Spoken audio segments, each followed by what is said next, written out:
Hello दोस्तों, कैसे हो सभी। आशा करता हूँ आप सभी अच्छे होंगे। तो दोस्तों, आज मैं कुछ महत्वपूर्ण मुद्दों पर बात करने जा रहा हूँ। मुझसे बहुत ही स्टूडेंट्स ने क्वेश्चन किए कि सर हम क्या पढ़ें, कैसे पढ़ें, हमारी पढ़ाई नहीं हो पा रही है और हम लक्ष्य को कैसे हासिल करें, आगे हम क्या करें क्या नहीं करें। तो देखिए, कुछ क्वेश्चन हैं, मैं उन पर आज डिस्कस करने वाला हूँ। पहला क्वेश्चन तो यही है कि सर हम अपने लक्ष्य को कैसे हासिल करें, यानी पढ़ाई कैसे करें, पढ़ना क्या है। दूसरा क्वेश्चन है कैसे पढ़ें। तीसरा क्वेश्चन है कितना टाइम दें पढ़ाई को, कितना समय दें जिससे कामयाबी जल्दी हासिल हो। उसके बाद कब तक, ये भी एक सवाल बनता है कि सर हम कब तक ही पढ़ते रहेंगे। अगला क्वेश्चन है सब्जेक्ट, किताब कौन सी यूज करें, किताब का प्रयोग क्या करें। ठीक है, तो आज मैं इसी पर चर्चा करने वाला हूं कुछ ही। और तीसरी बात एक समय। देखो, समय किसी के लिए नहीं रुकता है, समय को खुद महत्वपूर्ण बनाना पड़ता है। तो देखिए, सबसे पहले मैं बात करता हूं पढ़ना क्या है। तो उसके लिए हमें क्या करना होगा, सबसे पहले हमें एक लक्ष्य चूज करना होगा। क्या करना होगा, लक्ष्य, यानी हमें आखिर करना क्या है, अपनी लाइफ में करना क्या है, जिंदगी में बनना क्या है। ठीक है, उसके बाद अगर आपने अपना लक्ष्य चूज कर लिया, बिना लक्ष्य के एक भंवर फंसी नाव के बराबर समान है। यानी अगर आपका कोई भी लक्ष्य नहीं है तो आपकी जिंदगी वैसे ही बेकार है, क्योंकि आपका जब कोई लक्ष्य ही नहीं है तो आप जाओगे कहां। अगर आप यहाँ खड़े हो, आपको मंजिल ही पता नहीं है, तो आप चारों दिशाओं में भटकते ही रहोगे। तो उससे पहले सबसे पहले आपको एक लक्ष्य चूज करना होगा। ठीक है, अब उस लक्ष्य के बारे में जानकारी हासिल करनी होगी। जैसे अगर मैं बात करूं, आपके एसएससी है, एसएससी सीजीएल है, एमटीएस है, अदर पुलिस एग्जाम है, अन्य सिविल की तैयारी जो भी है, कोई भी एग्जाम हो, सबसे पहले हमें उसको टारगेट बनाना होगा। टारगेट बनाने के बाद हम उसके सिलेबस के बारे में जानकारी हासिल करनी होगी। क्या उसका सिलेबस है, क्या उसका एग्जाम पैटर्न है। अगर हम उसको पता होगा, सिलेबस की पता होगा, तो हमें इतना पता चल जाएगा कि उसका सिलेबस ये है, तो हमें पढ़ने की भी जानकारी हो सकता है कि हम क्या पढ़ें। तो क्या पढ़ने के लिए क्या करें, प्रीवियस पेपर देखो। क्या देखो, प्रीवियस, यानी पिछले वर्ष के प्रश्न पत्र, जिस भी एग्जाम को आप टारगेट बनाए हो उस एग्जाम के पिछले वर्ष के प्रश्न पत्र को देखिए, किस प्रकार क्वेश्चन पूछ रहे हैं, किस प्रकार क्वेश्चन आ रहे हैं, जिससे आपको पता चल जाएगा कि एग्जामर किस तरह के क्वेश्चन पूछ रहा है। उसके बाद समय की अगर हम बात करें, तो देखिए समय पर मैं बात करूं, अगर आप एक दिन में, सपोज आप एक दिन में एक टॉपिक कवर करते हो, बहुत ही सिंपल लॉजिक बता रहा हूं आपको, एक दिन में आप एक टॉपिक कवर करते हो, तो आपके मंथली यानी महीने में 3 टॉपिक कवर हो जाएंगे, महीने में 30 टॉपिक कवर हो जाएंगे। और एक साल में आपके कितने टॉपिक कवर होंगे, 365 टॉपिक कवर हो जाएंगे। बहुत ही साधारण बात कर रहा हूं। आप पर डे अगर 2 घंटे भी पढ़ते हो तो महीने के 60 घंटे हो जाते हैं।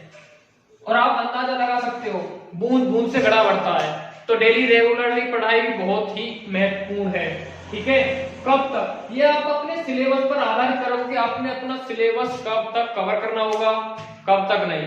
तो उसके लिए आपको एक रेगुलर शेड्यूल बनाना होगा। ठीक है, शेड्यूल के आधार पर आप अपनी तैयारी को रेगुलर जारी करो। कैसे, कि आपको पढ़ना क्या। अब ये क्वेश्चन आता है कि सर हम पढ़े क्या, बहुत ही महत्वपूर्ण। देखो, कोई भी तुम टॉपिक ले रहे हो, कोई भी पढ़ाई कर रहे हो, तो उसके लिए तो कोई भी टॉपिक ले रहे हो, जैसे सपोज है, बात करता हूं मैंने लिए, देखिए जो अब वर्तमान में कोरोना चल रहा है तो उससे संबंधित क्वेश्चन भी है। ठीक है ना, क्वेश्चन बनते बहुत से कि आरोग्य सेतु ऐप किसने लॉन्च किया। तो देखो जो हमारा आरोग्य सेतु ऐप है,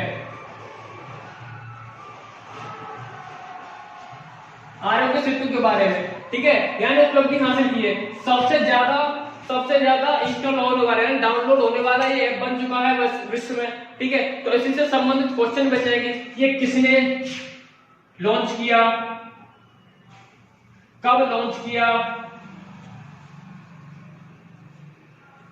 उस मिनिस्ट्री का नाम हो जाएगा,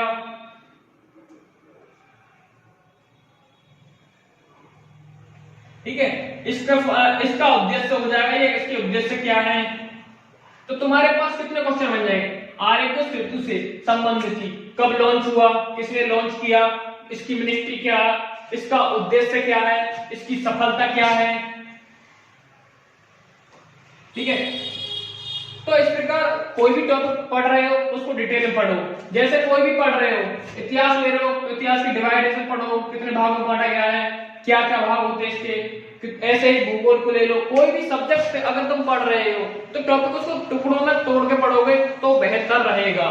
उसके बाद अगर किताब कौन सी यूज करें, तो देखो मेरा मानना यह है कि कोई भी अगर किताब लेते हो, ठीक है, तो किसी किताब में कुछ ज्यादा जानकारी यहाँ लिखी होती है, किसी में कुछ कम। तो कोई भी किताब आप फॉलो कर रहे हो तो केवल एक ही किताब को फॉलो करो। जैसा अगर हम इतिहास की बात करें तो इतिहास में स्पेशल की बात करें तो विपिन चंद्र है, रामशरण शर्मा है। तो किसी भी राइटर की, एक ही राइटर की बुक ले लो, सफिशिएंट है, उसको ही बार बार पढ़ो, समझो, टॉपिक को समझो। उससे क्या है कि अगर हम 4 किताब पढ़ लो लेकिन उसमें से नॉलेज आपको एक किताब की भी नहीं है तो आपका पढ़ना ही बेकार है, ठीक है। तो मेरा मानना यह है कि आप कोई भी किताब लो उसको 4 बार पढ़ो, बेहतर है। 4 किताब को एक बार पढ़ने से बेहतर है एक किताब को 4 बार पढ़ो, ठीक है। उसके बाद समय, तो देखो समय मैं आपको बता दूं, सबसे पहले आप सुबह सुबह जगने से पहले अपने आप को आईने में देखो कि हमने अब तक क्या किया है, कितना समय हम गुजार चुके हैं, कितना समय हमारे पास बचा हुआ है। समय किसी के लिए नहीं रुकता है, ठीक है। इसको जो भी समय चल रहा है वो ही बहुत ही महत्वपूर्ण समय है अपने आप को कुछ दिखाने के लिए। तो देखिए, तो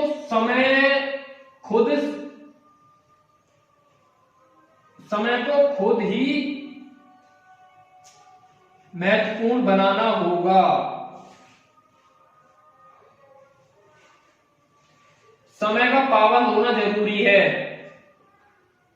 अगर आज हमने कोई भी टारगेट बनाया है, डेली का टारगेट होना जरूरी है। अगर हमने टारगेट बनाया कि हमें एक चैप्टर खत्म करना है तो करना है, 2 चैप्टर खत्म करने हैं तो करने हैं।